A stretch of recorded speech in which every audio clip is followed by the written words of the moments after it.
here's a shocker, and you can amaze your friends and win a lot of bar bets by asking them, who do you think the official NFL website for the league ranks as a top 10 general manager in this league? And you can give them 20 guesses. And they're not going to get it. Conventional wisdom on Jerry Jones goes as follows. Mike Fisher, by the way, reporting from Frisco in the Fishbowl, home of the Dallas Cowboys. My home. Theirs is across the street. Conventional wisdom on Jerry Jones. Terrific owner. And as a general manager, something less than that. Terrific owner who has, in many ways, reinvented the way the NFL does business. He's made millionaires into billionaires. He is the driving force there. He's done a series of wonderful, incredible things for this league. Those are the reasons, really, he's in the Hall of Fame. The 3 Super Bowls are nice as well. But as a general manager, he is not necessarily regarded, in terms of conventional wisdom, as aces. Now, a couple of years ago, you remember, he did win NFL Executive of the Year. Something, by the way, he's very proud of. It's a recognition. It was a recognition. And I continue to recognize Jerry as being a successful general manager. He just does it differently than it's done elsewhere in the NFL. Maybe not since George Halas has it done quite the way that Jerry does it, which is I own it and I supervise it and I have my name on the marquee. In fact, I have my name above, sometimes above the words Dallas Cowboys on the marquee. It's an unusual setup. It works extremely well in business. Not so much when the team goes 6-10. Nevertheless, NFL.com strongly disagrees with your assertion, sir or madam, that Jerry sucks. NFL.com writes, the Cowboys get credit for Dak Prescott in this exercise, in addition to 4 more Pro Bowlers drafted since 2015. Zeke, Byron Jones, Leighton Vander Esch, Jalen Smith. It's hard to fault this team's draft process too much. The exercise framework mentioned by the website's Greg Rosenthal is this, quote, drafting is hard. Ranking teams based on how they draft is easy. I don't know about that, but that's what he claims. Let's focus, he writes, on how these teams use their draft capital. For the purposes of this column, I only went back to 2015. So if you're a new general manager, relatively new, you're not going to get points here. You have to have been around a little while and have some sort of length of a track record. And then NFL.com adds it all up, and Jerry Jones comes in as the 8th best draft-related general manager in the NFL. Now, there's some ifs and some buts and some asterisks. This stuff, first of all, of course, is wildly subjective.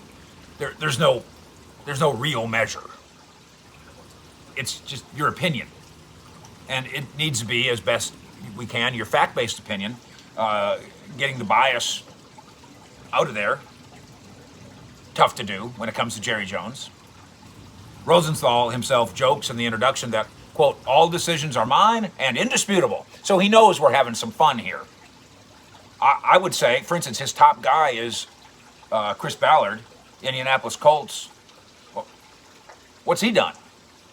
I mean, if you're critical of Jerry, because what do you mean Jerry's a good general manager? They haven't won a Super Bowl. How many Super Bowls has Chris Ballard won in Indianapolis? But this is about the draft, specifically.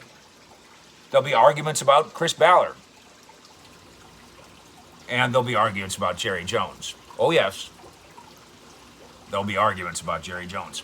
I've explained in this space for 30 years now, in this market, that general manager Jerry does his job in a vastly different way than most NFL general managers do, and that doesn't make him inferior.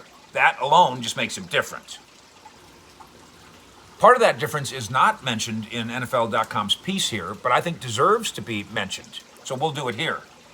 the running of the Cowboys front office, draft and otherwise, cannot truly be evaluated or credited or criticized without including the co-general managers, the assistant general managers, the assistant to the assistant general managers, whatever you want to call Stephen Jones, he's the COO, whatever you want to call Will McClay,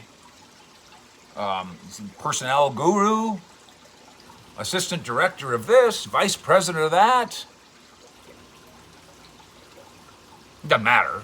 The great unifier, because he's all those things. Just like when Chris Ballard wins some award, he's got a staff that gets him there.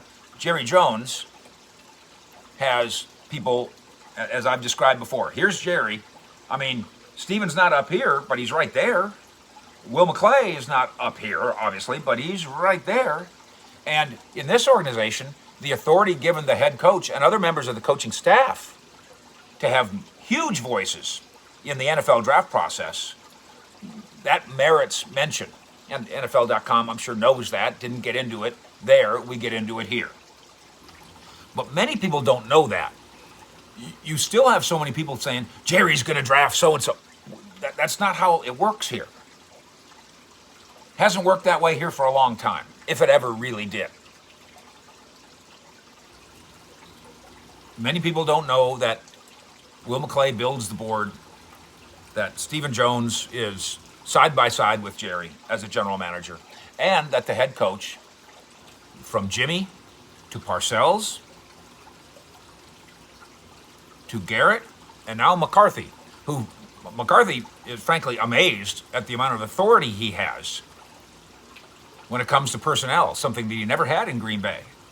I promise you,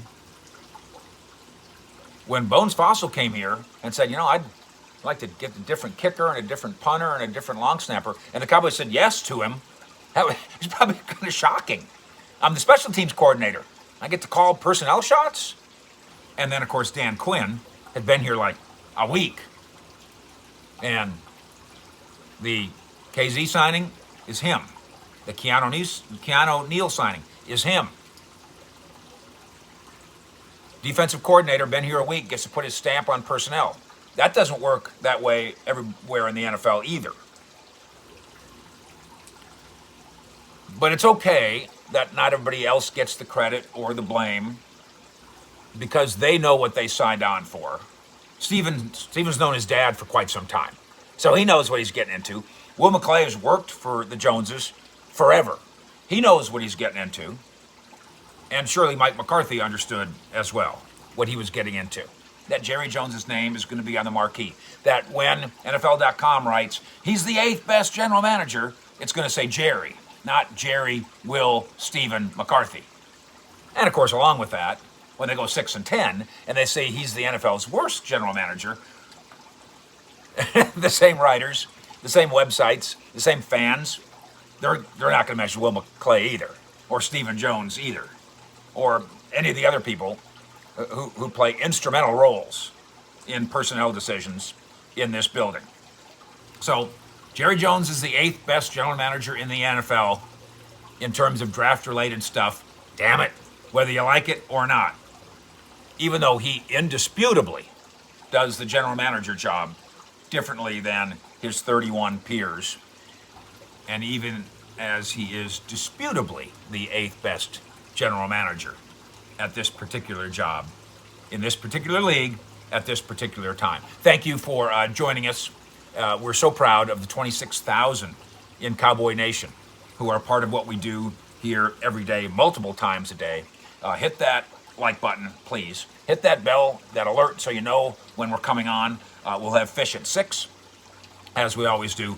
We'd love for you to subscribe what we do. And, of course, you can read us at cowboyssi.com. And we love when you listen to us every day and all day. Tolo at 105.3 The Fan. The draft coverage, Cowboys and beyond, on 105.3 The Fan will be extraordinary. We will be inside the building. There will be no other media outlet inside the building. Radio station, TV, newspapers, none of them. And between Sean Sharif, Brian Broaddus, Jeff Kavanaugh, Dane Brugler, myself, we will have you covered like a blanket. Fish out.